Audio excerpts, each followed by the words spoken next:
Geciktin. Çocukların yemeklerini bitirmelerini bekledim. Bu gece çocuklar yok. Sadece sen ve ben varız. Memnun olurum. Zaten sen yokken çocukları nasıl oyalayacağım şaşırdım.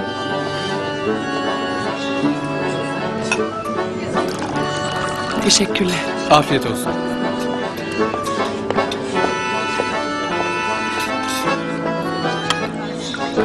Teşekkür ederim. Afiyet olsun efendim.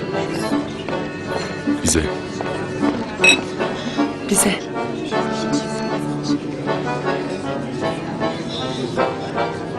Zaten çok kızgınım ben sana Onur. Niye? Ne kadar bekledim biliyor musun gelip kapıma dayanırsın diye. Sensiz yapamıyorum dersin diye. Ciddi misin? Ben geldim. Nasıl yani? Bahçeden izledim sizi. Gerçekten mi? Evet. Gölge oyunu yapıyordun çocuklara. Öyle miydi? Böyle böyle. Nasıl yapıyordun? Öyle değil. Bak ver elini. Bu böyle. Bu da böyle.